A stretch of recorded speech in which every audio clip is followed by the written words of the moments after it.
Welcome to Latitude, the show for freelancers, founders, and creators about all of the non-business parts of running a successful business. Last week I talked with Mubashar Iqbal, better known as Mubs. He's been Product Hunt's Maker of the Year, has coded over 80 different products, and some of them have gone completely viral, getting tens of millions of views. Somewhere in there, he also has a full-time job and a family. I think alignment was really the biggest theme I saw in this interview. Alignment with the product you're building, alignment with the audience, and maybe even more importantly, just alignment with what your day-to-day life looks like. Within that larger topic of alignment, we'll look at the value of starting small, product founder fit, and then how both the actual and artificial constraints can keep you stay focused on the things you care about. So starting small was not really something I'd even planned to talk about with Mubs, but in retrospect, it's definitely something that nearly all of his projects have in common. Yeah, no, I mean, I think the idea is just to start small, right? Like, don't try and, there's a number of people I know who tell me that they've been working for like a year on their side project or something like that, and they haven't launched yet. I have to put my hands up and say, like, why? Pretty much every app he's developed started out with the most simple core features, and his most recent project is a perfect example. Podhunt is a podcast delivery platform that started out super simple, but then it's continued to grow over time. The first version was basically just the ability to create an account, submit an episode, and upvote. As it started to gain some traction, he's since gone on to add episode previews, categorization, comments, and more. It can be somewhere between challenging and impossible to match your expectations to the way something will be used once it's shared publicly. By getting more immediate feedback, you can decide whether it makes sense to change course or to double down on what you're already doing. For apps, what are the most straightforward features that will give you the best information about how people will use your product? Are there ways you can do some of that manually at first? And then for things like courses, videos, and other content, what processes can you put in place to make sure you're getting valuable feedback along the way? Something like a live webinar versus a fully completed course can provide some income earlier and still get more involvement from your audience. Starting small is definitely something that's been really challenging for me.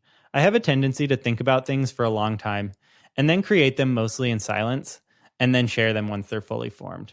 And my user interface animation course is a perfect example. I was getting enough feedback about what topics would be useful to people, but I didn't keep those feedback loops open when I was actually creating the course. After sharing the videos from the course on YouTube, the most watched video has almost 5 times the amount of views as the next most popular one. I definitely missed an opportunity to create more around that particular topic. And the best way I've found to overcome this is to think about everything as an experiment. What am I testing, and what's the easiest way that I can test that? So here's a quote from Seth Godin at the How Design Conference that I think really nails the value in starting small. What we need to do is say, what's the smallest, tiniest thing that I can master? And what's the scariest thing that I can do in front of the smallest number of people that can teach me how to dance with the fear? Once we get good at that, we just realize that it's not fatal. It's not intellectually realized. We've lived and that something wasn't fatal. And that idea is what's so key, because then you can do it a little bit more. So I want to ask you, what's the smallest thing you can master and share right now? Next, I want to talk a little about product founder fit. You might have already heard about the idea of product market fit, and there's a good chance you've probably heard about product founder fit as well, but I think it's worthwhile to examine a little more deeply. It's more about, like, am I the right person to execute this idea even, right? Like, do I have all of the skills that are needed to be able to execute this idea? Or do I know the people that I would be able to pull in to be able to execute this idea? And then also, do I have the time for the idea as well? Because it could be a really good idea, but it means that you need to spend 60 hours a week on it for the next month or 6 months or whatever it is. But if you know you're not going to have that time to be able to execute on that, then it could be a really fantastic idea, but it's just not something that you can execute on either. At least when I think about product founder fit, it's in the more general idea of, is this something I'm interested in right now? Is this something I'm capable of doing? But it's actually even more than that. It's taking the time to examine your goals and values and see how they align with the product and the audience. Are these the sort of people you want to be continually building for? Is this the sort of product that you care about and enjoy working on? It's also about taking the time to examine the marketing channels. How much ongoing time will need to be dedicated to that? What's the ideal size of the business? And all of these other questions. Of course, as we've already talked about, you can't predict all of this at the beginning, but it's worth revisiting regularly.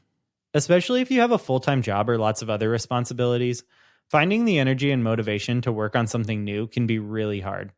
But if you can find something that you inherently feel pulled toward, rather than having to constantly push yourself, the whole thing just becomes incrementally easier. And then, if or when it does grow, it's so much easier to continue investing time and energy and resources since it's something that you already align with. For a lot of people, saying, I don't have time is really just saying this isn't a priority. And while there are absolutely valid exceptions, if the product you're working on is something you enjoy, you're probably more likely to make it a priority. You're also more likely to be making a living from it. Now, there are always times when work is going to feel like work, but having that product founder fit pushes both the quality and quantity of the work that you can get done without it feeling draining.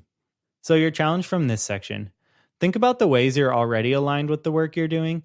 Is there anything you can change or tweak to get closer to that product founder fit? Finally, let's talk a little about using constraints and your personality to your advantage. This one is pretty related to product founder fit, but I think it's distinct enough to have its own section. It's really about leaning into the situation that you're in rather than trying to push against it. But if it's an idea that I think I can execute, I think I want to build, I normally limit myself to about 2 weeks and say I need to have the MVP ready in 2 weeks.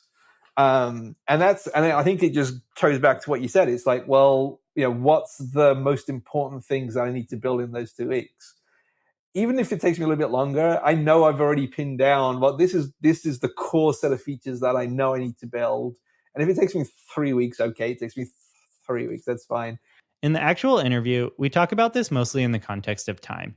Since Mubs has a full-time job and a family, he's only able to work on projects a handful of hours a day. There's a big advantage to this, though. It forces him to prioritize and focus on things that actually matter. Regardless of your own personal time constraints, it's beneficial to set timelines that feel ambitious and challenging, but then remain open and flexible enough once those timelines inevitably shift. There's a balance here between something being completely open-ended and completely constrained by a 2-week sprint or a daily calendar. Mubs mentioned it briefly, but I think this is the underlying goal of the book Shape Up by Ryan Singer of Basecamp. The book is targeted at helping small software teams ship meaningful work, but the principles are so much more widely applicable. By limiting yourself to a set amount of time, you're forced to think more deeply about what a potential solution looks like. And the added benefits are that you get to the solution faster and it's easier to keep the excitement level up. The constraints might be largely artificial, but they give you enough structure to make progress on a single focused thing. So going back to starting small, this process forces you to get a good solution out in the world, rather than continuing to push for a theoretical perfect solution. This has all been specific to time constraints, but of course we all have different constraints in our lives. If you feel constrained by your lack of coding ability, what no-code tools can you use? If you do have the time but are more cash constrained, how can you build something with limited resources? Maybe that means starting with a service before building out an application. The other part of this is about using constraints as a positive. Mubs' personal challenges have very clearly influenced his work. He developed a stutter at age 5 when he moved to a new, unfamiliar country, and it's remained part of his life since then. However, it's not something that he looks at negatively. It's something that he's actually used to push himself forward. And so here's a quote from an article he wrote about the benefits of that experience. I think I'm a better maker because of my stuttering. So much of making is breaking through mental obstacles as much as technical or business ones. The thick skin I developed from being teased as a child helps dealing with the, quote, feedback you get on places like Hacker News and online in general. By changing how you look at feedback, it forces you to think more critically about where the feedback comes from. This not only makes it less emotionally charged and potentially hurtful, but it also turns it into something that can be used in developing the product.